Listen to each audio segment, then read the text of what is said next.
defenses play week to week. So, and his role could be very different. Could be very multiple. He could rush. He could drop. He could be involved in some games and stunts.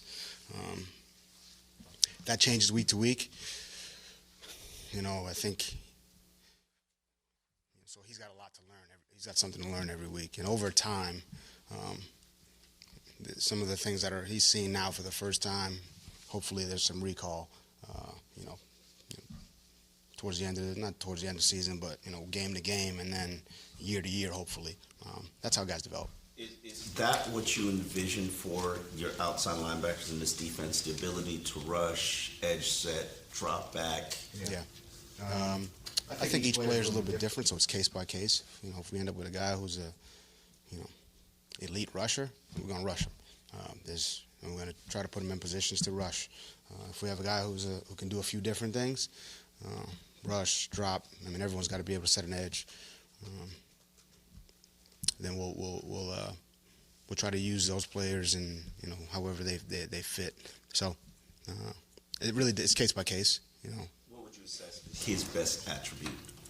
Probably edge setting, and just overall, it just brings a toughness that I like. That this team, that I want this team to be tough. I think he brings that. And he's tough, edge setting. But, again, he's got some areas where he can certainly improve, pass rush, edge setting, and just understanding our defense, but also the best ways to attack the offense. What are their weaknesses versus our strengths versus the guys he's around. Again, in that role, you could be working with 2 or 3 people. A tackle, another linebacker, and how do us 3 work on those 3, and what's the best way to do that? I think that takes time, and we're working towards that. Well, has Devante Parker done through 5 games at coming close to or reaching the goals that the coach has set for him in the I think he's made some progress, and I think he's turned into one of our dependable players. He had a couple of drops early in the year that were big, and he's kind of cleaned that up to a degree and made some big catches for us. Made a big one for us last week and the week before. So he's starting to string them together. He's out of practice every day. He's getting better. He's improving, and you see it kind of coming to fruition on the field. So I've been pleased with kind of the trajectory he's on. It's still early in the season, and hopefully we continue to go in that trajectory, and he continues to play well. Flo, I got a question about Christian Wilkins, and forgive me if I've asked you a version of this question, but in his first 8 games, he's going to have gone against Marshall Yanda, who I believe is a 7-time Pro Bowler, Zach Martin, who I think is 5-time, David DeCastro, who might be 6-time Pro Bowler. When you assess the first half of his season, do you realistically rate it with a little bit of a curve, considering the tough opponents he's faced? No, I don't. I think you're going to, in this league, you play against good players every week. We just happen to, or he's just happened to line up against some of, I would say, the better players at that position. But every week there's a good player in front of us, and a good team in front of us. So, and especially for a rookie, I think those are good experiences for him. Those kind of, let's call them higher tier players or upper level players, to play those guys and to feel that against a powerful player or a guy who's quick or a guy who's got some savviness and craftiness, and they use kind of some of your some of these guys they're pretty savvy. They'll use your quickness and some of your strengths against you in some situations. So those are all really good experiences, especially for a young player. I think Christian's handled it very well and actually played at a pretty good clip for us, and hopefully he'll continue to improve, get better. And I think, look, anytime you can play against a good player, that's a good thing. I'm not going to knock him or grade him on a curve. That's not the standard we really want here. With Shaq, he got a lot of opportunity during the exhibition season, and then he's played in spurts. What What do you hope to see from a developmental standpoint from him? Really, it's, for all young players, it's about, to me, this is a process. I know you guys have heard me say that. So, how do you prepare on Tuesday, Wednesday? How do you practice on Wednesday? How do you practice Thursday, Friday?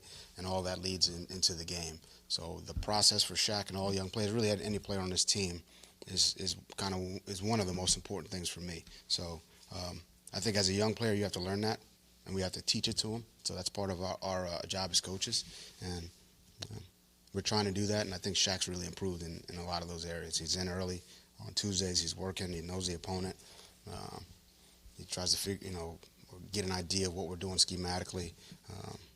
The specific players who are going to be tough to block in, this particular scheme, how important this double is, how important, my angle on this pull is.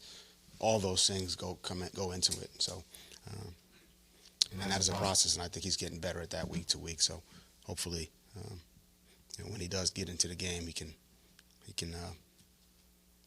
execute and play well. Where's your level of comfort with identifying protections if Daniel does not play? From an O-line standpoint, Yes. It's good. I mean, I feel good about Bame and Bame, Dieter, those guys, inside they work well together. So as far as identifying protections and identifying Mike points and where it's coming from, I feel good about it. With that said, Buffalo does a lot. So they can bring the weak safety, they can bring the star, they can bring the strong safety, they can bring the Mike, they can stunt the line. I mean, they do pretty much everything. So it'd be hard to be 100%. It's just, that's a tough thing to do. So I think we've shown them all the looks.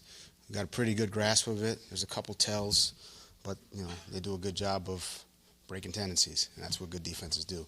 That's what good offenses do too, and that's what good kicking games do. So, it's really a chess match in the game within the game. And maybe they get us on one, and we go back to the sideline and say, hey, we thought they were going to do that, but they didn't. All right, now just follow our rules.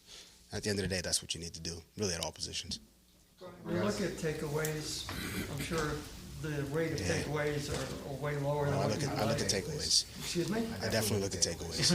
What's a missing element? Are guys not ripping to the ball or making a break on passes? It's Or what? something we talk about a lot. Sometimes every year is a little bit different. So there's some droughts. Sometimes you go through a little bit of a takeaway drought. I would say normally they come in spurts. We work on it on a daily basis, ripping the ball out, trying to disguise and fool the quarterback into making an errant pass. We had a couple opportunities last week where we were close on them. Quarterback made a couple, maybe bad decisions from a throw. I'm talking about our opponents, and we just weren't able to come up with them. So we'll keep working at it. We'll keep trying to put ourselves in a position where we can, knock the ball off our opponent, and that includes the kicking game as well. We'll continue to work at it, and hopefully we get one this week. When the season started, Mark Walton was the third back, and he saw you have to start this week.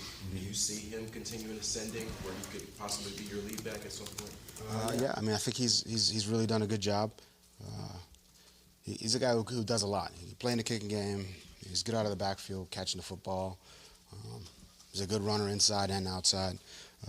But I feel good about all our backs. Drake's been in there, and he's played well.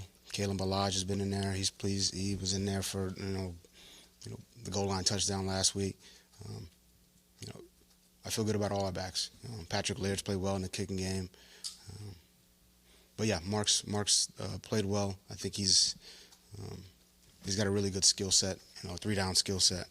And he made some plays last week. He really did. So if he continues to do that and is productive, then we'll leave him in there.